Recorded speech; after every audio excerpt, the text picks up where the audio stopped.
about as bullish as I can possibly be. Oh, And well, there you go. if you look at our global macro risk matrix, as I mentioned, we are pricing in Goldilocks. Goldilocks is a condition where growth is accelerating, inflation is decelerating. That's nirvana for most asset markets. And that's further being supplemented by our macro weather model, which has a bullish 3-month outlook for the stock market, a bullish 3-month outlook for the bond market, a bullish 3-month outlook for the crypto market, and a bearish 3-month outlook for the US dollar.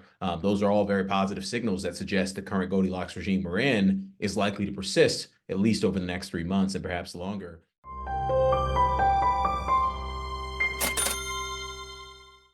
Welcome to Thoughtful Money. I'm its founder and your host, Adam Taggart. When I think back on all the experts I interviewed last year, the one whose market predictions played out most accurately is Darius Dale, founder and CEO of 42 Macro. So, what do his models tell him is likely to happen in 2024? Well, let's ask the man himself. Darius, thanks so much for joining us today. Adam, it is a pleasure to be with you, my friend. Congrats on the new launch, and thank you for the kind words, man. It means a lot. Appreciate that. Oh, God, well earned. I'm going to give you a chance to do a big victory lap here. Very quickly, thanks to you for soldiering through this with me. Folks can probably hear from my voice. I got a little bit of a cold here when I was going back east this weekend to say goodbye to my father. Looks like I picked up COVID. The test came back positive this morning. So I got nothing else to do basically, but sit around. So thank you for letting me bring you on here while I potentially expire from this thing, but I will try not to do so while we're talking. And let me also congratulate you. Last time we talked, you had just gotten married. Yes, And sir. I think you might have some other big personal news. Yeah, man. So we're pregnant with our first child, man. So God is good, man. And like I said, I'm sorry about your dad, man. I know you're going through a tough time and what has been a somewhat of a tough year, man. But you're a good dude. A lot of people are rooting for you, and there's great things to come for you, my brother. Well, thank you. And right back at you. And I love the fact that you are continuing the circle of life by becoming a dad yourself. So congrats. God is good, man. Appreciate that. All right. So as usual, lots of questions. I totally want to go into, some of the highlights from this past year of how you were able to call the market as well as you did this year. Real quick, though, if we can start at the normal sort of general question I like to ask you at the start of these, what's your current assessment of the global economy and financial markets? Yeah, that's a great question, man. So right now, we'll start by saying we are in what we call a Goldilocks top-down market regime. Last we were on this summer, we were talking about our global macro risk matrix, which is a sophisticated quantitative tool that we use to identify, sort of what regime the market thinks we're in, so that we and investors following our process can orient their portfolios and all their incremental decision making to account for that. And then we obviously do qualitative research and supplement that to help us understand how long that regime is likely to persist. And that's really, kept us on the right side of market risk, really not just this year, but obviously last year as well when we were appropriately bearish.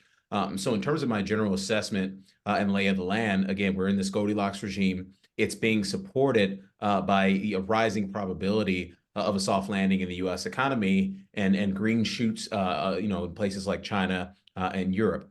Specifically with respect to the rising probability of a soft landing in the U.S. economy, you go back to the summer of 2022, and we authored the resilient U.S. economy theme that was sort of the underpinning of why so many investors were sort of, kind of wrong-footed on both stocks and bonds for most of 2023.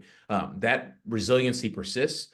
We continue to see, really healthy balance sheets in the consumer and corporate sector. And ultimately, if that resiliency persists and we continue to get positive inflation outcomes, we're going to allow the monetary easing that is currently taking place in financial markets to actually promote the business cycle forward. And one final dynamic I'll highlight, and we can obviously unpack all this in great detail.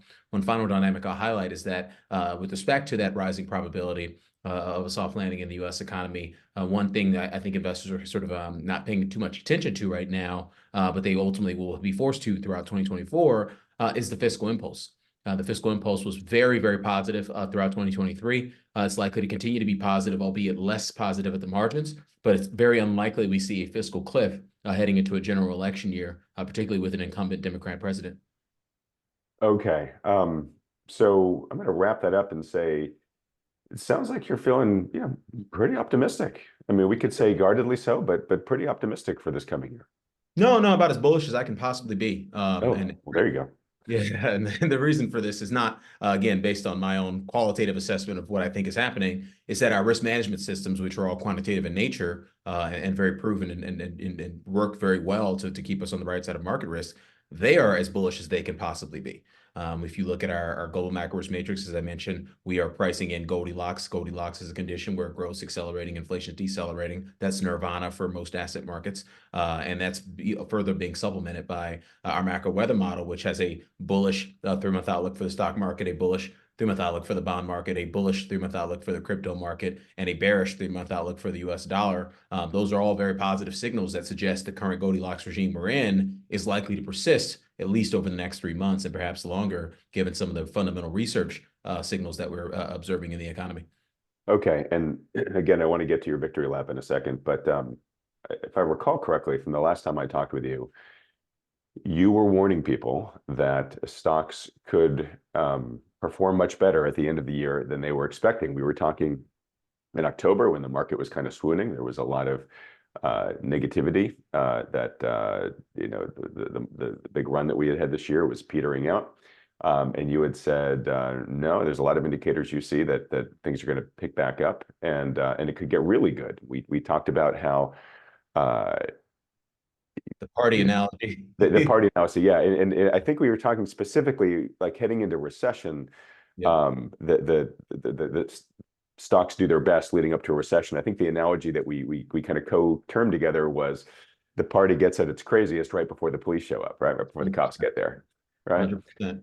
And if I remember correctly, I think you were saying, you were pretty optimistic about asset prices through Q1, but then you were thinking, there could be a pretty big corrective event in Q2. And I think at that point, maybe you were still thinking, yeah, there's probably a recession in 2024. Correct me if that's wrong. But we're thinking that we might start slipping into it starting in Q2. If that was true, sounds like you do not necessarily, a recession may not be your default assumption anymore. No, it's definitely not. It's definitely not our Moto outcome assumption. It never was our Moto outcome assumption. It never was, okay. Yeah, if you go back to that interview, what we talked about was our yield curve analysis suggests that a recession, if it were going to happen, had the highest probability of starting sometime between Q4 of this year and the end of the beginning of Q2 of next year. That's right. It was that range. Yes, thanks. It was that range. Yeah, exactly. So, we had to be on high alert for a rising probability of a hard landing, particularly as we headed into Q4, and that ultimately allowed us to effectively make the call that, hey, this summertime swoon that we're seeing in asset markets was ultimately going to prove to be a bear trap. And ultimately, there's going to be a violent, vicious rally on the other side of that summertime swoon. Obviously, sitting here in late December, that was obviously extremely correct. But I think the more important thing we need to discuss today is how the probability of a hard landing is actually diminished according to our qualitative research process, and we can unpack that in great detail. Well, let's unpack that. And there's a number of things I want to touch upon in our answers to that. You had said that monetary easing has been helping and could continue helping things. Of course, you talked about the fiscal impulse being a big factor in 2023 and still likely to be one next year, just maybe not as much. I have been having this discussion a lot in, say, the past week and a half on this channel of we have been told that we were in a tightening era, right? Where we've had aggressive interest rate hikes and we've had QT to the tune of, over $1 trillion. And I think the average investor, because of what they're being told, is it's just assumed that the pond was getting drained. But I've talked to a number of people who track liquidity, and liquidity is a little funky in the sense that everybody kind of has their own, personal way in which they calculate it.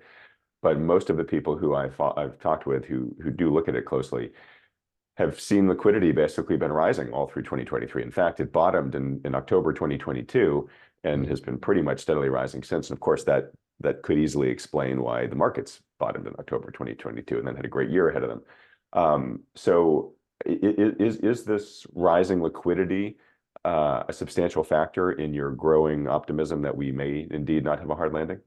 Yeah, absolutely. So the liquidity is rising both domestically and globally.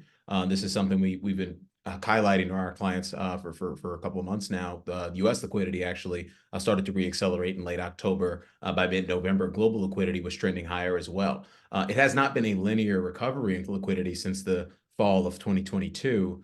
We sort of peaked out in kind of mid-April We had a reduction in liquidity that persisted really through September, August, September, and then that really started to bottom and inflect higher in October. And so that's kind of where we are with respect to liquidity. We do continue to see liquidity. If you think about the things that lead the liquidity cycle, because I think we're among the world's experts in this subject matter. The things that we found statistically to lead the liquidity cycle, things like the U.S. dollar, bond market volatility, currency volatility, crude oil, all those things are moving and are in a condition that would suggest private sector liquidity creation is likely to persist and be quite positive over the very short to medium term. I mean, as long as that is the case, and you continue to see very dovish pricing, and on the interest rate side of things, it's a very bullish cocktail. I don't think you can divorce what's happening in the economy from what's happening with the liquidity and ultimately how those two things interplay with asset markets. But the reality is a lot of this stuff is just bullish. If I could share a chart, let's just take it to the charts here. Because I think I'm much better I'm much better in these interviews when I can actually reference the data, because we are data-driven investors here at 42 Macro. And by the way, everyone says they're data-driven, but what most people are is they're confirmation bias-driven.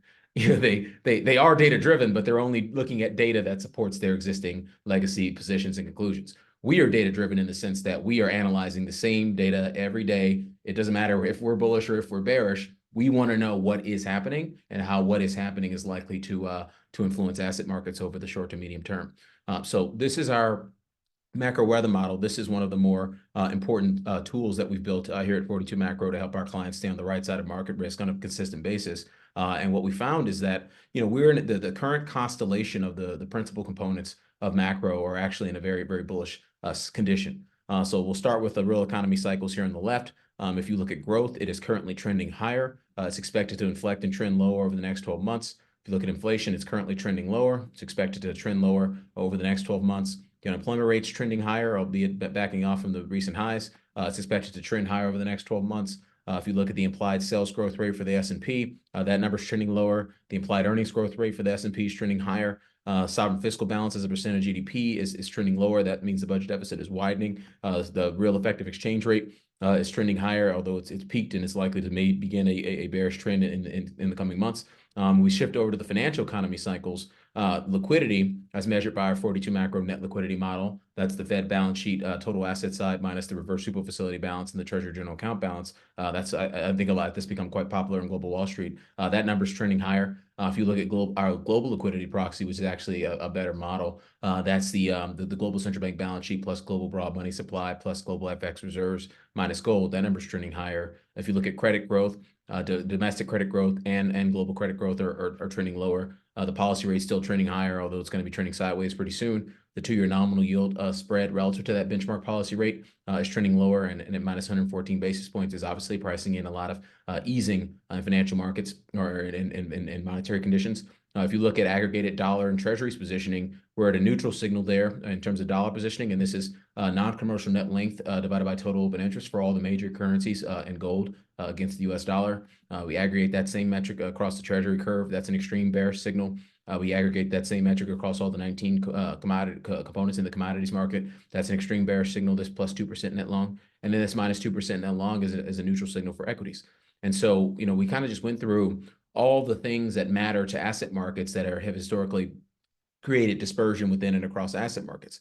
And this current constellation of signal in terms of the trends or the regimes that these various component features are in are currently telling you that the stock market, based on how the model is projecting excess return dispersion from the rolling back tests, is saying the stock market has a bullish 3-month outlook, as does the bond market, as does the Bitcoin. And what does bullish mean? Well, bullish means that you should be expecting higher returns relative to baseline and lower volatility relative to the baseline of that particular asset class. You should be expecting lower returns and higher volatility relative to the baseline of the U.S. dollar. You should be expecting neutral returns for the commodities market. And so, one thing I think is really important in terms of answering a lot of these questions is understanding, okay, where are we coming from? Yes, the answer is yes, because we have a Bayesian process to understand exactly where we're coming from. And then we do the qualitative research in terms of understanding some of the fundamental dynamics in the economy to give us a sense of, okay, how long is this current condition likely to persist?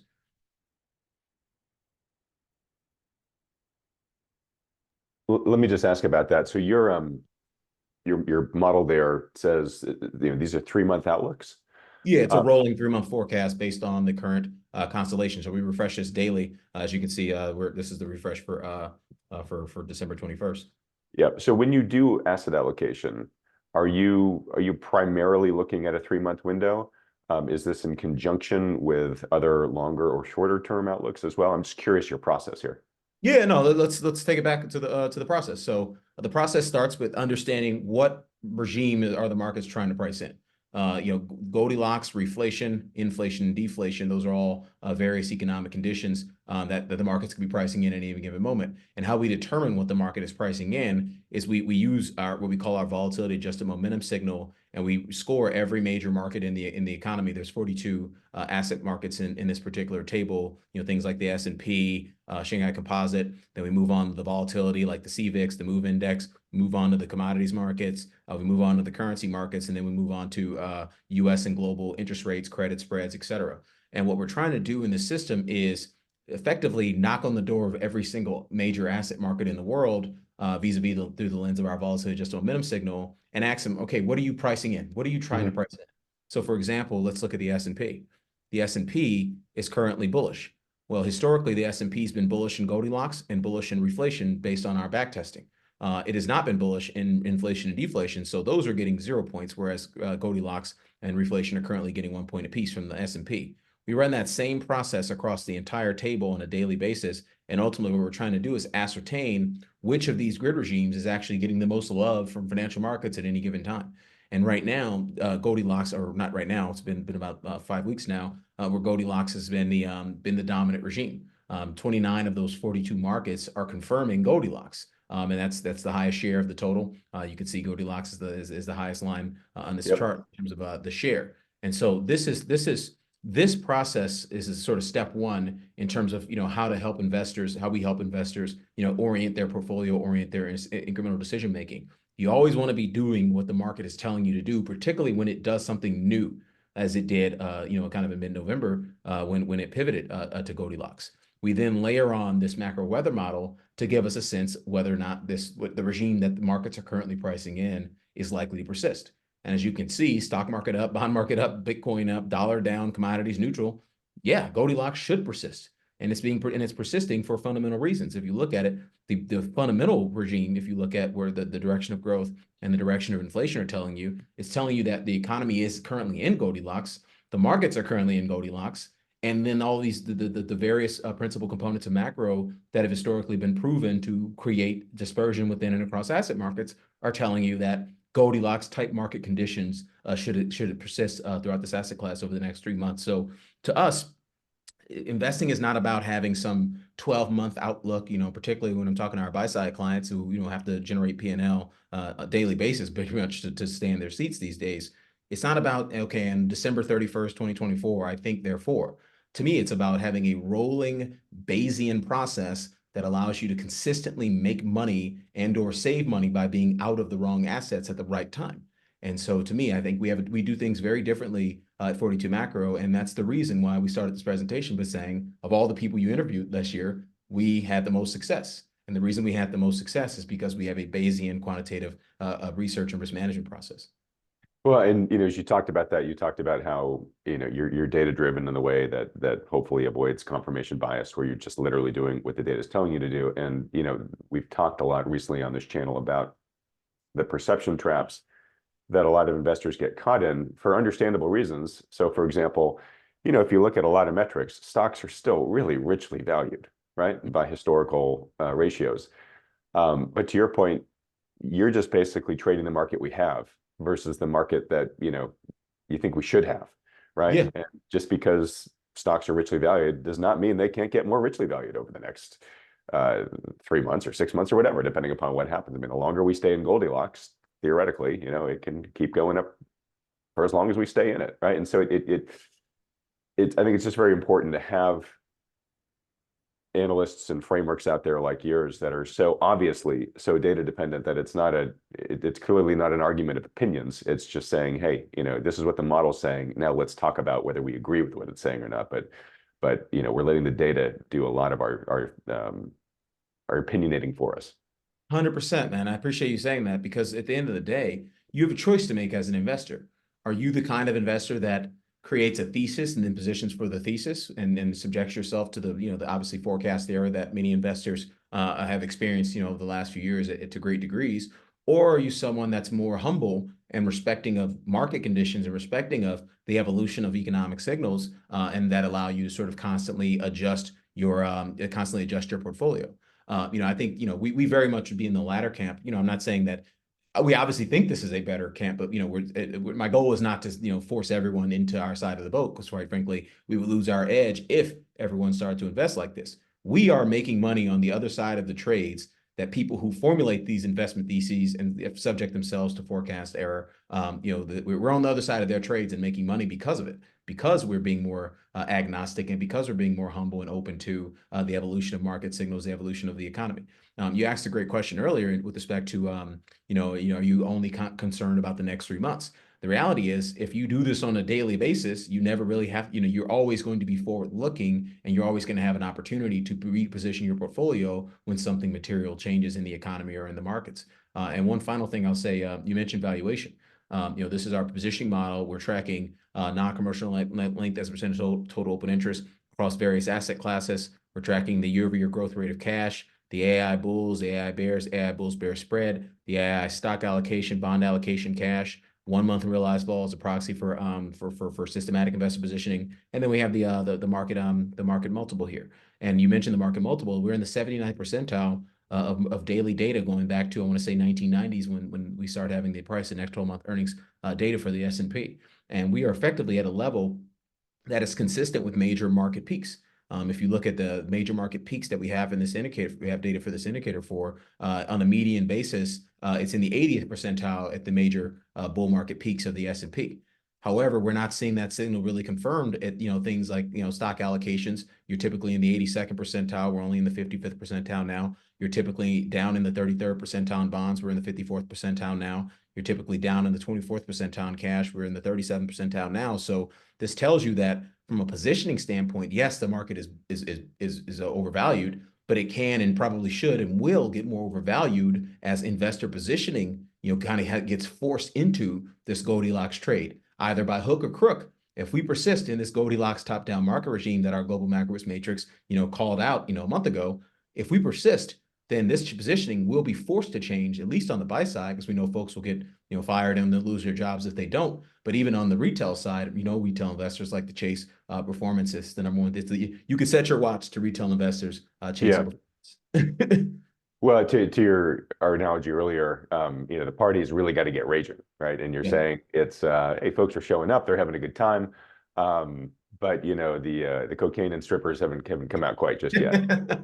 Yeah, absolutely. And going back to that analogy, while we're on this particular topic, I think it's a good segue, if you don't mind, going back to rising probability of a hard landing or of a soft landing in the economy, because I think it's very important to acknowledge things have changed, right? Like when we were last discussing this, we were saying, hey, look, if we're going to have a recession, it's probably going to start in this 6-month window. So we need to be very, very, kind of cognizant of data that might support that. And we were very much on the lookout. Remember we talked about our 42 macro Fab 5 recession signaling indicators. We were talking about our the delta and the momentum and jobless claims as leading indicators of a near-term recession. And those things have evolved in a favorable manner. But to me, the most important thing that's happened, since we last spoke, that has significantly reduced the probability of a hard landing and significantly increased the probability of a soft landing, is the material bounce that we've seen in productivity growth. I'll just show a quick chart on that and come back to it because it's kind of the punch. It's both the opener and the closer. But we saw a productivity growth accelerate to 2.4% on a year-over-year basis. That's about kind of 50 basis points, give or take, above the long-term trend. The reason that matters is because productivity growth, the increase in productivity growth does two things. It reduces the need for corporations to shed costs, and it reduces the need for them to pass on price increases to customers, which ultimately takes the Fed out of the game, right? And so if you takes the Fed out of the game, and it reduces the probability of seeing mass firings and mass unemployment. So in this particular chart here, Adam, we show our corporate profits model. That's the shaded area curve. That's nominal gross domestic income growth minus the spread between the growth rate of unit labor costs and productivity. And what we called out, in terms of getting Q3 GDP report going back to, I want to say the end of October was the first one. We were noticing, hey, this is the second consecutive quarter where our corporate profitability model is actually improving. Right. And And we didn't have this when you and I talked last. It looked we did like it not was have this data heading point. down to the zero bound. Yeah. Yeah, we were at the cyclical lows. Not only did the data point improve, it actually was revised higher. So we were at the cyclical lows, saying, "Hey, look, we are kind of getting to a threshold where if you go back and look at the all the recessions in this chart occur when you have a negative value in this indicator. We were getting close to that negative value, so we should have been on high alert and on edge for the probability of a reasonably decent probability of a hard landing. We never got that. So what's driving that? Is it inflation coming down as aggressively as it has? I saw one of the slides here said AI to the rescue. Could it be AI that could we be seeing those kind of results this early, or what's driving this? No, so we as economists, I'll put my economist hat on. So I rarely wear the economist hat. I tend to wear the investor hat. But putting my economist hat on, we have no idea what causes productivity growth. I've seen every major statistical study in terms of white papers and whatnot. And the reality is, there's two things that economists, if they're being honest, will tell you that we know nothing about forecasting, which is productivity growth and really what causes inflation. We have theories on what causes productivity growth and what causes inflation. Obviously, capital deepening, capital investment have historically led booms in productivity, as we saw kind of in the mid 90s. And that's maybe something that we could potentially be on the precipice of here if AI is as big as some investors think it might be. So that's kind of the one thing I'll say is, but to me, it's not about saying what's causing it. To me, the real question is, what do I do about it? Right. It's rising. So what do I do? Yeah. Exactly. So let's go back to this chart and kind of there's a series of charts that I think are very important to kind of hammer home to help investors understand how the world has changed. And if they are not accepting that the world has changed, they will continue to lose money on the other side of our trades. And so this again is our corporate profitability model. It improved for second consecutive quarter. It's effectively signaling that we're going to avoid a deep earnings recession. If you look at the black dotted lines in this chart, where we show our corporate profitability model in the top panel. We show corporate profits year over year, nipple corporate profits year over year in the second panel. We show nominal S&P earnings on a trailing 12-month basis in the third panel, and then we show the drawdown in S&P earnings in the fourth panel. As you can see in the black dotted lines here, that they all correspond to the bottom in our corporate profitability metric. And as you can see, almost always they lead a significant drawdown in S&P earnings. Mm-hmm. And so now that our corporate profitability model is actually improving, we can say that we're probably going to avoid a deep earnings recession. And that's positive at the margin because ultimately what it means is that corporate profits are not going to draw down materially enough to perpetuate, mass firing and unemployment, right? If you look at this is nipple corporate profits on a raw basis, and we show that on a drawdown basis here in the bottom panel. And what this red dotted line indicates is that it's the median value of the drawdowns that we typically observe at the start of recession. And so we know corporate profits, when they're down about, let's call it 7.5%, 8%. On a peak to trough basis, that's when recessions start. That's when corporations say, man, I got to do something different. I got to start firing people. I got to start cutting costs. And that becomes a reflexive process of declining employment, declining income, declining investment, and declining consumption, which is obviously what a recession actually is. So we avoided that outcome. We avoided that fate. Our corporate profitability model saying that fate is kind of in the rearview mirror, at least for now. Two final things I'll make on this particular chart. It's a pretty easy chart to explain. The blue line just shows wage growth, private sector average hourly earnings growth minus the growth rate of non-farm productivity. And the reason this that spread matters is because when you have a big spike in the spread between wage growth and non-farm productivity, you typically have a big spike in inflation. That's exactly what we saw throughout the 60s and 70s. That's exactly what we saw here in the kind of the post-COVID world. And so, although I guess maybe not post-COVID for you, but this is what we're seeing. Good one. Yeah, that's a good one. And but one thing I'll say is that we are now back at a more normalized level in terms of the spread between wage growth and productivity, which should tell you that inflation on a lag, given some of the lagging the lagging statistics within the inflation data, inflation on a lag should return to a more normalized level over the medium term as well.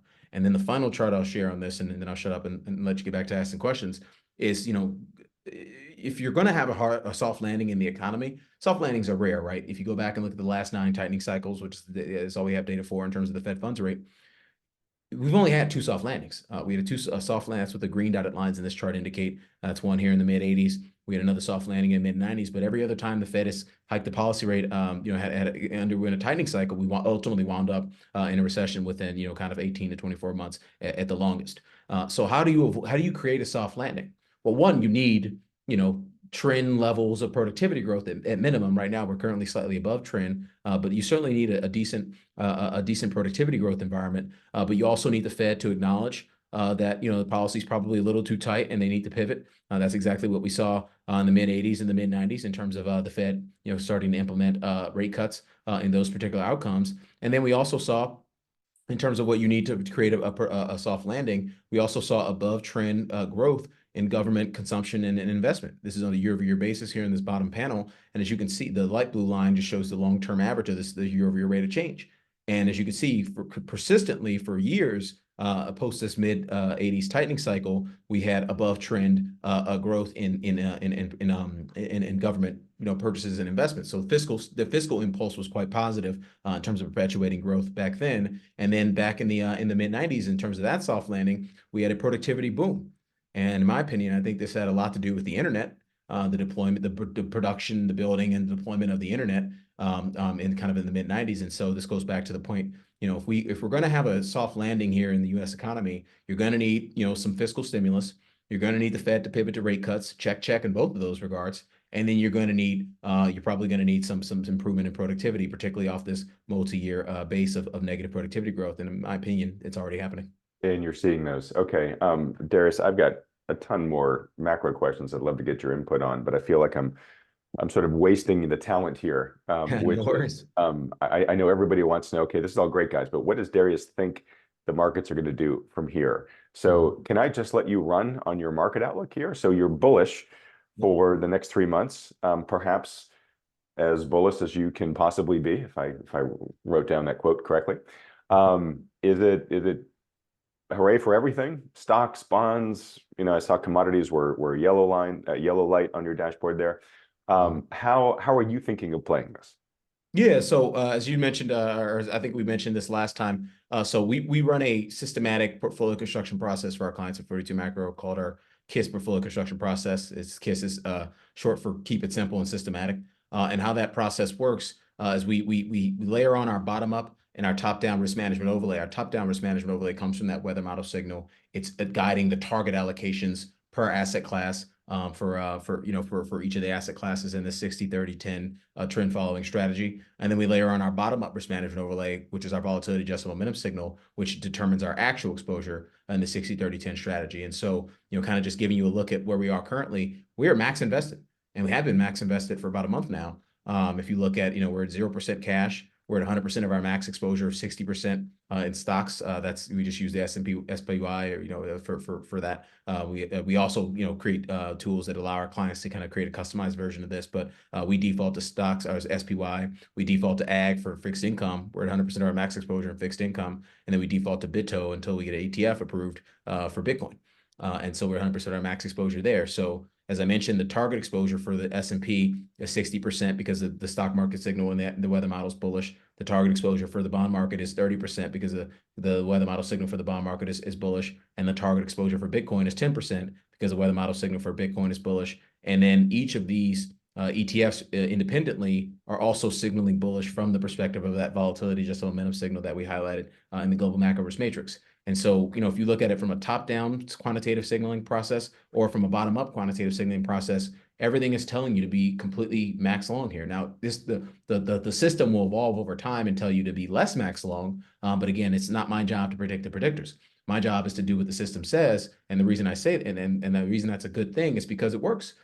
This is the out of sample back test, the performance of this KISS process, which we've been running since January of this year on a live basis. And I use this process to manage all of my liquid net worth. So it's definitely, I can confirm that it's definitely working. So you've got skin in the game on how this model performs. Yeah, 100%, man. Absolutely. Why? I mean, I think we're going to run an asset management business someday on this process. I can guarantee you that, because I don't see too many firms on the asset management side offering this type of product to retail investors. Obviously, you can get this if you're running a hedge fund, family office, but generally speaking, retail and RIA investors don't have the ability to implement strategies like this. And so this is why we're so proud to present this, and it's really being weaponized across the world by thousands of investors who are taking advantage of these signals. So going back to just kind of some quick summary statistics on why this process is so valuable. If you sort of look at this hypothetical performance of this process relative to the 60-40 portfolio or relative to a 60-30-10 portfolio of those assets on a raw basis without those top-down and bottom-up risk management overlays, our KISS portfolio construction process compares very favorably to that. Right now, KISS has a Sharpe ratio of 0.9, which compares very favorably to the Sharpe ratio of 0.5 for both 60-40 and 60-30-10 raw without those top-down and bottom-up risk management overlay signals. The average annual return for KISS is 12.7%. The max drawdown for KISS is 10.6%, and there's only one double-digit drawdown in the entire back test, which goes from January 1st, 2018. If you look at that, that's obviously on an average annual return basis is much better than the 7.1% return that you get for the 60-40 portfolio. And you also have to suffer a 22.2% max drawdown to get that 7.1% return. And oh, by the way, there have been 3 double-digit returns in the 60-40 portfolio since then with 2 crashes, 22% apiece. And then lastly, if you just sort of ran 60-30-10 stocks, bonds, crypto, stocks, bonds, Bitcoin, without any of those overlays, you're going to have a 12.4% average annual return, but your drawdown, your volatility is going to be much more severe. You got a max drawdown of minus 25.3%. And by the way, you've crashed if you're 60-30-10 raw 3 times in the last 6 years. So this is a very powerful process. It's working. It's going to continue to work. It's not going to remain fully invested, fully bullish. But the reason I started this conversation with answering your question, which is I'm as bullish as I could possibly be, is because this system is telling me to be bullish as I possibly can be, and it's being driven by some very powerful quantitative tools. All right, and do me a favor, Phil. We go back to the KISS chart where you have the your allocations. Allocation, yep. Just for the folks that are listening on a podcast and don't have this visual in front of them, I just want to note that you call this the KISS portfolio because it is as simple as you can make it. And for equities, you're using the SPY ETF. For fixed income, you're using AGG. And for Bitcoin, you're using BITO. So I just want folks to be aware of those if they want to go research them on their own. Yeah, I appreciate you saying that. Thank you. Yeah, absolutely. Yeah, okay. And so look, the whole point of this was not to sort of create an advertisement for 42 Macro. What it's designed, what I'm trying to do is help investors understand that there is a different way to invest. Like, think about it. The definition of insanity is doing the same thing over and over again and expecting different results. Most of the people that I'm talking to right now that are listening to you, Adam, need guidance because they lost a bunch of money last year. And even though the markets have gone really well this year, they didn't make any money. Right. And the reason they didn't make any money is because they're doing the same things over and over again, expecting different results. And they're not getting different results. They're getting the same below subpar results that they've been mired in for quite a while now. We're just telling you that there's a different way, and thousands of investors all over the world are appreciating that different way because it's making the money. All right. Well, congratulations so far on these results. So I was going to ask you about stocks and bonds. You've kind of answered my bonds question here, which is that you're very bullish on them too. You've got the max allocation of them. I hate to go back to some of these macro questions because I appreciate the fact that a large part of what you're saying is yes, we take the macro into consideration, but we're really just looking at what the markets are doing because that is telling us where they're most likely to head. Can I correct you a little bit there?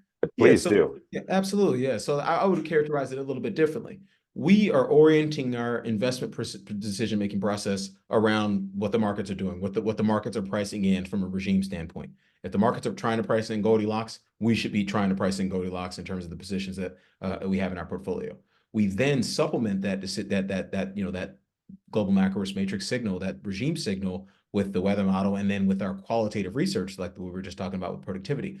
And it's one thing to say, okay, today I'm fully invested because KISS tells me to be fully invested. We're Goldilocks top-down market regime. The weather model signals are telling me that it's a clear blue sky for the next 3 months. But we also need to do that qualitative research so that when I'm talking to institutional investors or skeptical retail investors about the persistency of the current regime, then I can say, hey, yeah, well, these are all the things that are happening fundamentally that might, make this thing persist, right? That's why I do fundamental research. I don't do fundamental research to say the economy is going to do X, therefore I'm going to position Y. Right. That's why we do fundamental research. I do fundamental research. We do fundamental research here at 42 Macro to determine how long is this regime that we're positioned for going to persist, and what's going to cause it to change in the future that we can be, kind of prepare ourselves for. Okay, That's great. I really appreciate you elaborating on that, and it makes a ton of sense. So let's tread in that world for a little bit. So stocks and bonds have moved pretty far, pretty fast. Yep. Do you have a concern that they could be getting so frothy that they're pulling in their, a lot of their future gains? Yeah. And so, maybe your weather report has said to date, hey, next 3 months look good. But if they keep kind of running up, does that maybe potentially pull in the date at which some sort of reversal is going to happen just because they're getting too overvalued? I'm guessing you would say, I've got enough indicators in there to show me when the cocaine and the strippers show up. And so I'm going to sort of see some of those warning signs. But I got to imagine some of your macro research, is taking that into consideration. Also in your answer too, if you can talk about how you think of something like interest rates, right? So Powell just sort of surprised the markets. One of the reasons why the markets are performing as well as they are here in the short term is because they feel like they just got a green light from Powell to go party on. And if Powell is indeed going to be more dovish going forward, does that change inflation expectations? And if so, does that potentially change any of your timing of some of these regimes that you're looking at? 100%. That's exactly. We'll unpack that as well. So I'll answer your question. So to me, like the number one risk in the market, obviously, given that the market is effectively pricing in a soft rising and reasonably high probability of a soft landing, the risk economically that could cause the market to start pricing in something else from a regime standpoint is a rising probability of a hard or no landing. And so we'll unpack both of those simultaneously or in succession. But let's start this conversation with interest rates. And so what I'm showing in this chart here are the policy rates. That's the shaded area curve in this chart. This is the Fed, ECB, Bank of England, Bank of Japan. And the blue line in each of these panels is the 3-month overnight index swap rate. So that's a swap on the policy rate itself. And what that swap rate over that particular tenor is pricing in relative to the policy rate.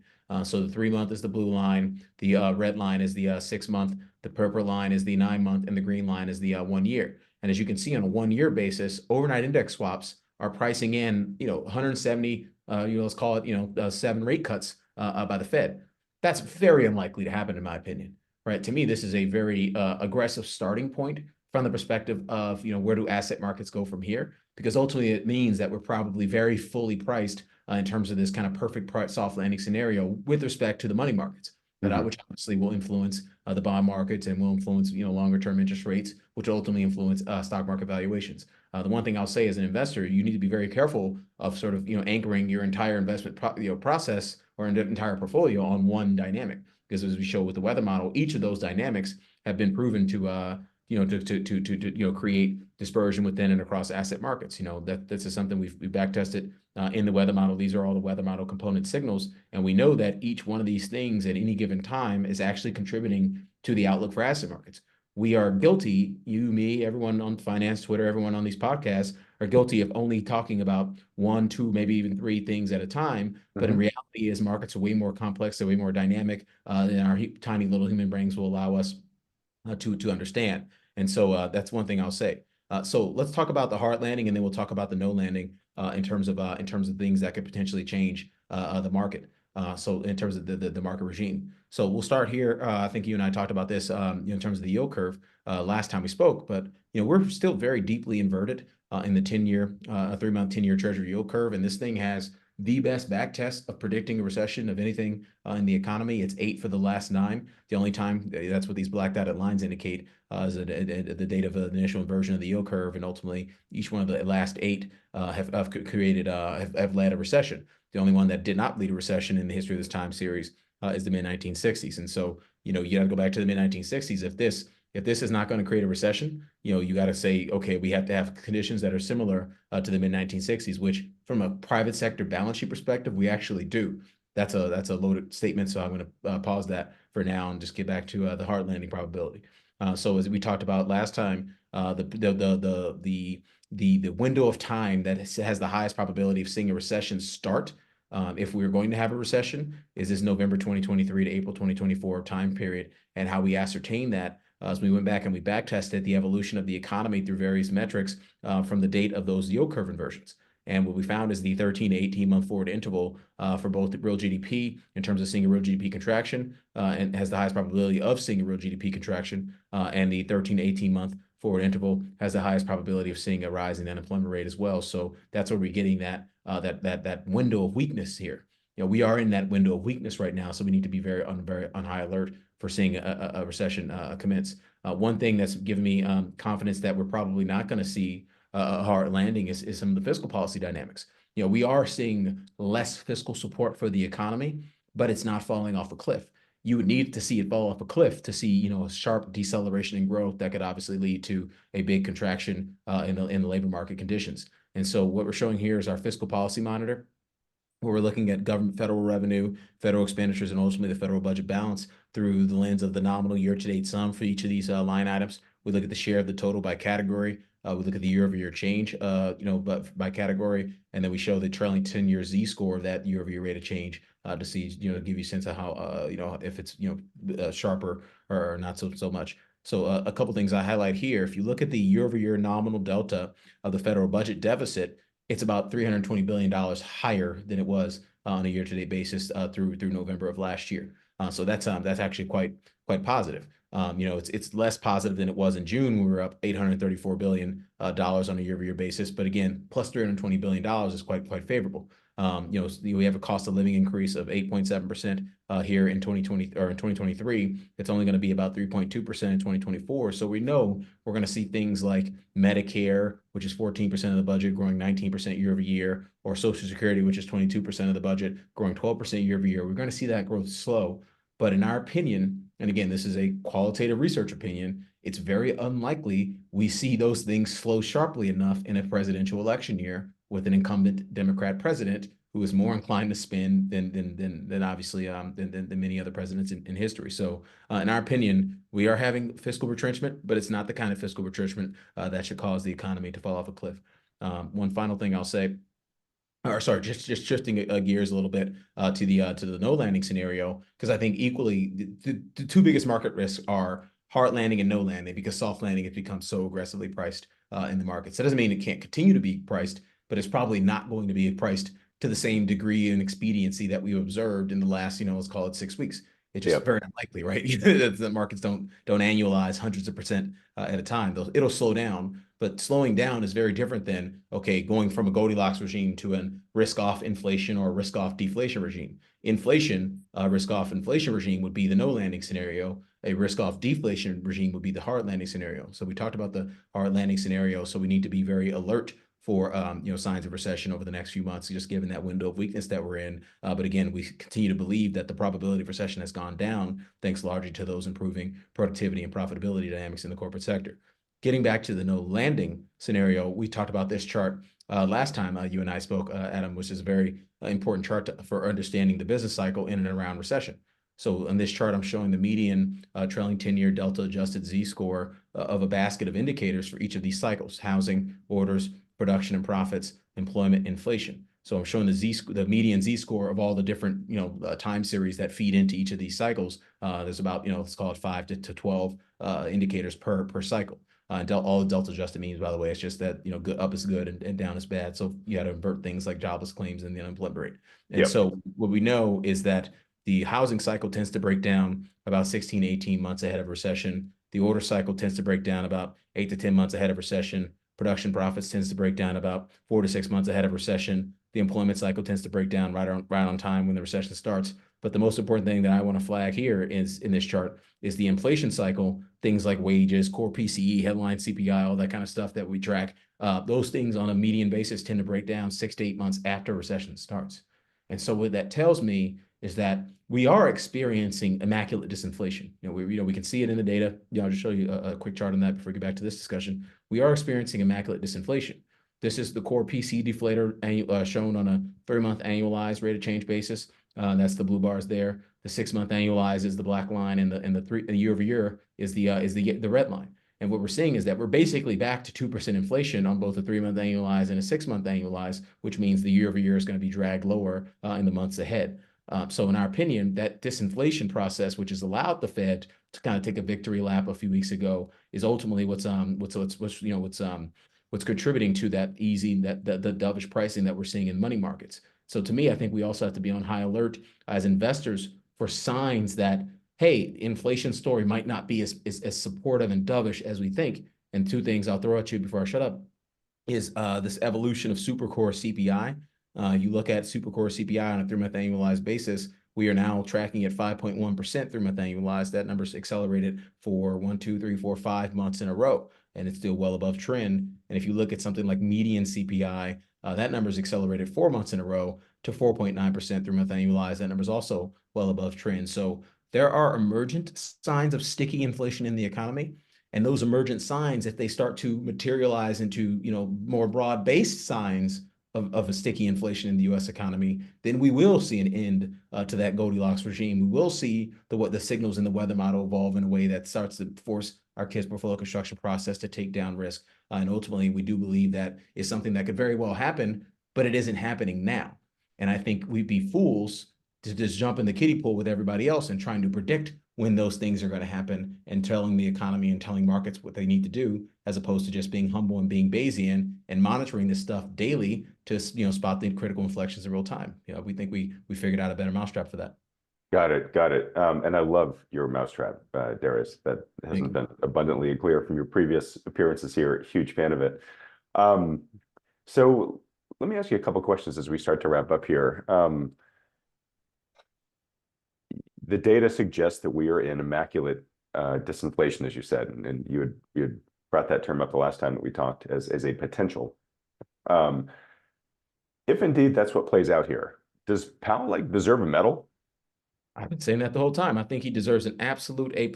By the way, he nailed this, Adam. At the beginning of the tightening cycle in March of 2022, he said, quote, or I'm not going to say quote, but air quotes. He said effectively something to the tune of, hey, I think we can create some slack in the labor market by reducing job openings and not have, this kind of negative outcome in a hard landing. And that's exactly what we're seeing.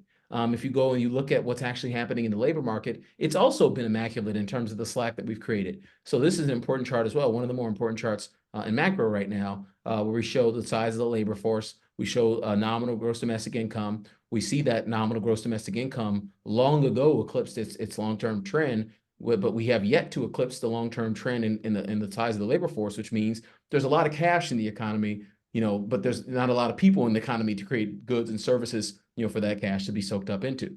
This panel here, we show labor demand relative to labor supply. Labor demand is just total household survey employment plus JOLTS total job openings. And that number is growing that number is about 2.4 million, a surplus in favor of labor demand. And so that number peaked at about plus 6 million in early 2022. And the reason it's gone down from plus 6 million to plus 2 million over the past couple of years is this immaculate disinflation, immaculate labor market slackening process that Powell called out in March of 2022. He said, and it's exactly what's happening since then, is the red line has gone down. JOLTS total job openings has gone down for almost 2 years now, but total employment has continued to rise. We have never seen a divergence like this in the history of these time series. And so Powell, going back to answer your question, he does deserve a medal if he soft lands this plane in the Hudson. Because again, this is exactly what he called for. We're seeing it in the data. And ultimately, if we soft land this economy, there's a lot of folks in the no landing camp, and there's a lot of folks in the hard landing camp that got to chase this market higher in 2024. Right. And that makes a lot of sense for your continued bullishness, right? That if those folks just have to get up and get into the pool, because that's where the growth is, the gains are. All right. So many other questions. Your time, man. Well, I want to be conscientious of your time and respectful of it, but 2 last questions and I'll wrap it up. And I'll take a short answer on this one because it's a very long discussion. We don't have time to do it full justice, but a lot of people, and myself included, I want to be super transparent about that, have been, for a long time urging caution about the lag effect. Don't assume that it's not going to express itself because it hasn't expressed itself yet. We, to a certain extent, at least I'll say from my expectations, haven't seen the type of lag effect that I would have expected from such aggressive increase in the cost of capital. And maybe what has cushioned that has been the net positive liquidity, and that's been a really big factor in this. But I'm curious, do you expect, what's your opinion on the lag effect? Is it something to be concerned about, or are you not that worried about it? Well, I mean, I think that the only lag effect that we need to be concerned about right now is the easing that we're going to see, and the easing that was going to flow through the economy as a function of the financialization of the economy. Don't forget that only 33% of bank credit in the U.S., the credit in the private non-financial sector credit in the U.S. economy is on bank balance sheet. Only 33% of that. That means the other 67% is in the buy side, in the private sector. It's an insurance fund, it's on pension funds, it's on mutual funds. That money. So when we see money market rates decline the way they do and price in rate cuts, and we see bond yields go down the rate they do, we see bond market volatility go down, currency market volatility go down, the dollar go down. All those things are supporting the credit intermediation functions of these non-bank market participants. And so, in terms of the lag effect, to me, the lag effect that we need to be most concerned about as investors right now is seeing very positive outcomes from an economic standpoint in 1, 2, 3, 4 quarters because of all the monetary easing that's been priced in the markets. Again, we're so focused on the Fed funds rate, not we, but the average investor is extremely focused on the Fed funds rate. But the inmates have been running the asylum for years now. What's priced into asset markets are the fluctuations in where the Fed funds rate forward curve is, and the Fed funds rate forward curve is already priced a major monetary easing cycle. And so that is already being flowed into, corporate credit spreads and corporate yields and things of that nature, making it a lot easier for borrowers on both the household and corporate sector to roll over existing debt and to acquire a new credit. So in my opinion, I think, the lags matter, but you got to be thinking about this in terms of upside risk to the economy, given the evolution of markets. Meaning that the lag effect that was priced into the market may now need to substantially come out of it because of these factors. I wouldn't say it necessarily like that, but saying we saw the slowdown, in terms of the lag effect from, let's call it the early 2021 through all the way through kind of the late Q4 or early Q1 of this year. That lag effect, we saw regional banks blow up. We saw those kinds of things, and growth was much slower back then. In my opinion, a lot of the tightening that we've observed, was in that window. And it's not to say that all the tightening we observed was in that window, but a lot of it occurred in that window. And now what we're trying to say is that because rates have come down, because volatility has come down, credit spreads have come in, coupons of payments have come in terms of the yields on these credit instruments. The lag effect, in my opinion, is where will the economy be, a year from now? And if you roll forward the current constellation of market signals right now, you're saying that the economy is probably going to be doing a lot better a year from now than I think a lot of investors realize. Okay, and one of the things that I'm thinking of when I talk about the lag effect is the debt maturity wall. And even if you take the Fed at its projected 3 interest rate cuts this year, if you're a company and your debt's rolling over at the end of 2024, you're still going to be borrowing at probably 2x what you were before. 100%. Right? So I just don't see how we escape that. Now, maybe and this is why I sort of said what I said earlier, is maybe you would say, well, the market was pricing it rolling at a higher rate, and now the market's got to price it rolling at a lower rate, and that is actually going to be maybe net positive. 100%. Yeah, exactly. I mean, if credit spreads have come in, 50 to 100 basis points, that's 50 to 100 basis points easing monetary conditions that allows these, corporations and or households to roll over that debt. It's only a maturity wall if it's hard to refinance. If it's easy to refinance because the market is inviting you to refinance by credit spreads and rising equity prices, then it's not a maturity wall. It's just business as usual. Got it. Okay. So last macro question, and then we'll wrap up. It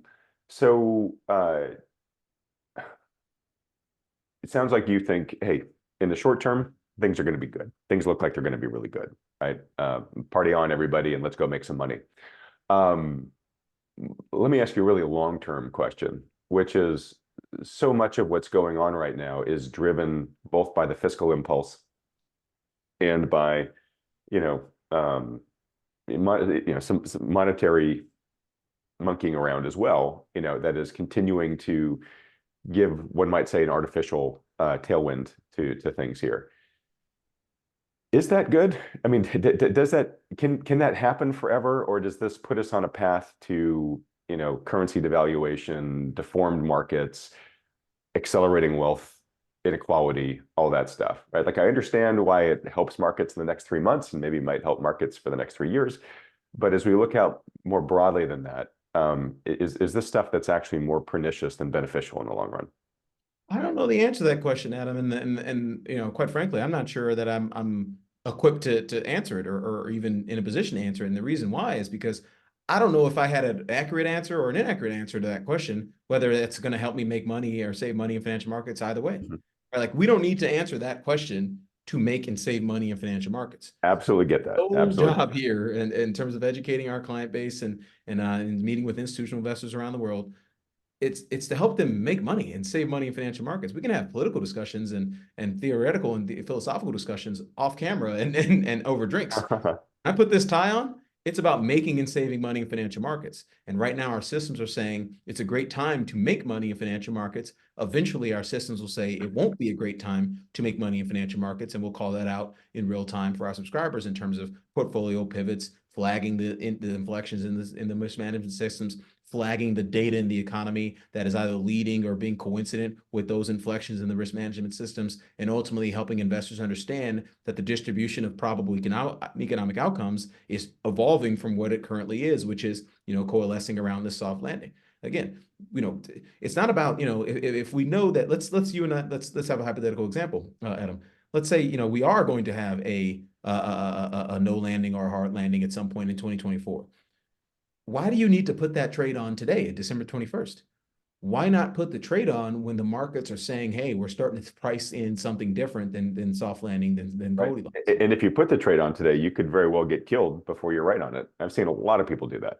That's exactly what most people have done throughout 2023, right? Like, you know, if I can just summarize our entire process, it really is, you know, we'd rather be trend followers than bottom and top pickers. Yeah. Most investors want to be bottom and top pickers, and this is why they do research and they put on trades that are counter to the market momentum. But the reality is the most powerful force in both the markets and the economy is momentum. So your investment process should be oriented around taking advantage of trends and momentum as opposed to constantly trying to pick tops and bottoms, which don't occur very often, right? Like you should be orienting yourself to things that occur on a higher frequency basis that allow you to make and save money in financial markets. So again, you know, we do things differently. We're proud of doing things differently because our results are different and they're better. All right. Great answer. I kind of liken it to saying to your surgeon, hey, you know what? Honestly, I don't really care about your thoughts about the future of the healthcare industry. I just want my procedure to go well. Just focus on my procedure. Exactly. Yeah. All right.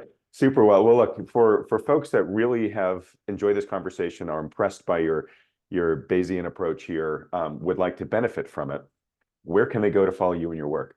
I appreciate that, Adam. Thank you again for having me, man. I love these conversations. You're as good as they come when it comes to you know, kind of asking all the right questions and helping your subscribers and your followers really, you know, kind of do better in terms of their portfolio. So we are helping folks do a lot better in their portfolios at 42 Macro. Come check us out, 42macro.com. You know, one of the things I think that's differentiated about our business is that we sell the exact same research to institutional investors that we sell to retail and RIA investors.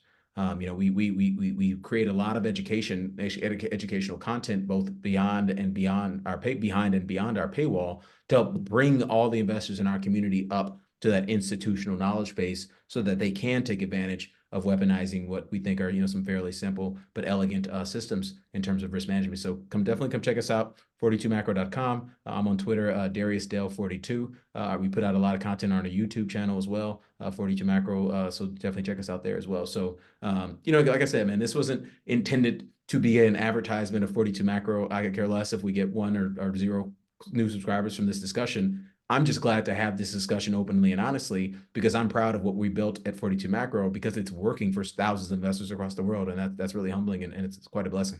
As I think you should be. And congratulations again on the success, the demonstrated success of what you've done there. I care that if you're a good fit for people, that they find their way to you. So when I edit this video, Darius, I will put the, excuse me, I'll put the URLs up on the screen so folks know where to go. And folks, I'll put links in the description of the video too, so you'll have one-click access to all those things. And Darius, you know, I think we talked about this last time, but I really appreciate the mission of 42 Macro. I think you and Thoughtful Money have very complementary approaches where we're all about trying to address the information asymmetry 100%. between the institutional investor and the regular retail investor. And so anyways, I just want to, again, publicly call you out for your efforts to do that. Um, 100%, man. Information asymmetry is spot on. That's all we are trying to do at 42 Macro is, hey, Mr. You institutional investor that I've known for 15 years on Global Wall Street, we're going to continue to support all the things that help you make and save money and keep your seat on the buy side. But I also want to compress that informational asymmetry and compress that knowledge gap to our retail and investor clients so that can bring them up to speed so that they too can benefit from all these signals. Because at the end of the day, the goal is to make and save money in financial markets. If we're doing anything other than that, then we're wasting time. all right. I've got one last question for you that I've been asking a lot of the people who come on the program recently. I forgot to mention this to you before we turn the camera on, so sorry to surprise you with it. It's we've been talking about making money. We've been talking about helping people build their financial wealth. What is one non-money related investment that you would encourage folks to invest in? And I'm going to give you about 30 seconds to think of that while I do a little bit of housekeeping here. Folks, if you've enjoyed this interview with Darius, would like to see him come back on the program again in early 2024, please show him your support for that by hitting the like button, then clicking on the red subscribe button below, as well as that little bell icon right next to it. And while Thoughtful Money is still a new channel, the growth in our YouTube subscriber numbers does help us catch the attention of the YouTube algorithm. So please, if you can, subscribe. It's totally free to do so. Speaking of subscribing, if you want to get my Adams notes, which are my Cliff Notes, detailed takeaways of these interviews, including this one with Darius, then just go to my Substack and subscribe there. That's adamtaggart.substack.com. There's a ton of information I give away for free there, but I also give away those notes to the premium subscribers for a very low amount. All right, Darius, we're back at you here. Some sort of non-monetary, just, hey, we always, spend a lot of time thinking about money, but it's not the only part of wealth. What's something you'd consider somebody, think of adopting in their life to live a richer life? Yeah, 100%. That's a great question, Adam. And my answer is investing in the people in your community. I think one of the things that, we're all bit guilty of being, too busy these days. There's just information deluge. We're all working more and longer hours than we used to in this kind of post-pandemic Zoom world where it's a lot easier just to get to your computer and keep working and crank late at night. But to me, I think, when this is something I find in my own personal life, when I make time to connect with, high school kids or college kids or, to mentor and actually really roll up my sleeves and get my hands dirty, my whole entire life and world perspective changes. It's not about me. It's not about Darius. It's about helping these kids, achieve better outcomes than they otherwise would without this kind of coaching and this kind of mentorship. And it really helps me because it puts my life in perspective and ultimately helps me be more focused at work, be more focused as an investor. So, kind of the short answer to your question is just, get out there and make a difference in the world and be kind and really contribute to your community, because at the end of the day, that is the wealth that we all, want to appreciate. That's a great answer. And I'm actually going to spend just an extra minute on this, folks. So bear with us here, because I think that is such a great answer. Humans are social creatures. It's just how we evolved. And we get a huge part of our nourishment in life from interpersonal relationships, which is so interesting because, sort of the markers for success in life these days are sort of the ability to show that you don't need other people, that you can live in the big house alone on the top of the hill, right? And that social media, despite being named social media, has actually made us feel a lot more disconnected from other people, which is why obviously we're seeing such huge rates and unhappiness and depression and anxiety and all that stuff. And I think it's a lot of that has to do to the loss of these social connections that we're used to having, because again, that's how we evolved. I used to, at the prior company, we used to do conferences and we would talk about wealth, and we had this framework called the 8 forms of capital. And financial capital was one of them, and it's very important, but it was just one of the 8.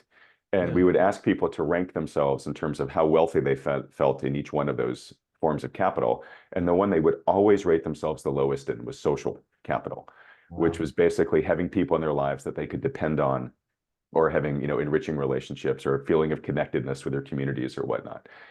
It's just a chronic deficiency that I would say more Americans, or more people probably, sadly, have than not right now. So I would say we sort of have an epidemic of a loss of connection. And so stepping into creating those connections, like you're saying, I couldn't agree with more. And it's funny you say this, because literally, like right before I hopped on to record this with you, I was watching a little video clip from Mike Rowe. I don't know if you know who he is, but he's a big fan of kind of blue collar jobs.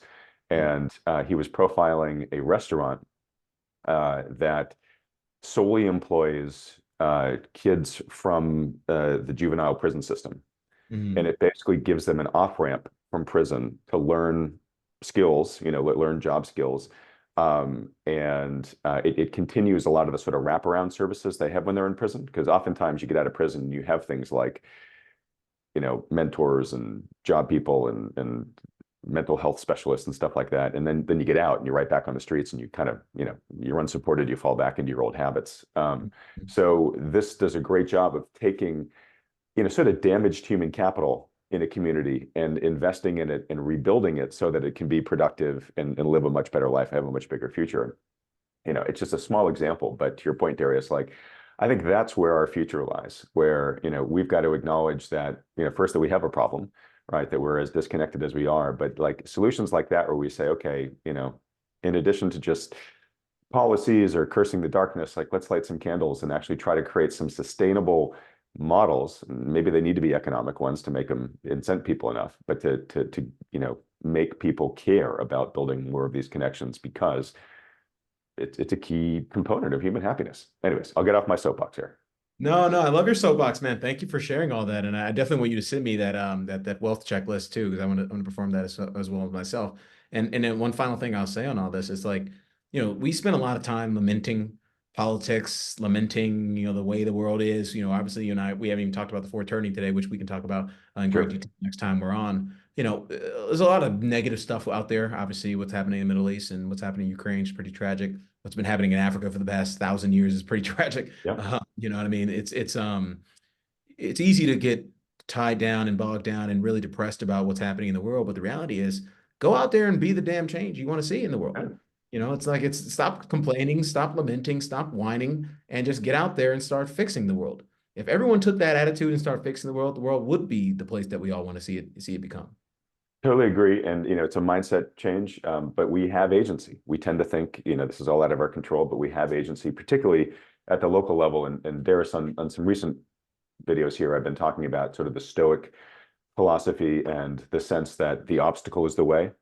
It's actually the thing that is preventing you, that is thwarting you. That's actually where the path to progress lies. And you've got to just basically stop trying to avoid it, ignore it, get around it, and instead just dial it into your crosshairs and figure out a way to go through it. So, all right, my friend, we could talk forever. We really look forward to having you back on again soon so we can continue picking this up. And maybe at some point we'll just have that beer you mentioned earlier too. That sounds pretty good too. All right. Well, look, everybody else, thanks so much for watching. If you've still got some stamina to watch, I did a great recent interview with Kevin Muir, publisher of The Macro Tourist. It's actually very similar to a lot of what Darius and I talked about here. If you want to watch that after this one, I'll put up a link to it right here. Darius, my friend, congratulations on baby Dale. Can't wait to hear the news when you're a proud papa. And everybody else, thanks so much for watching. Thank you.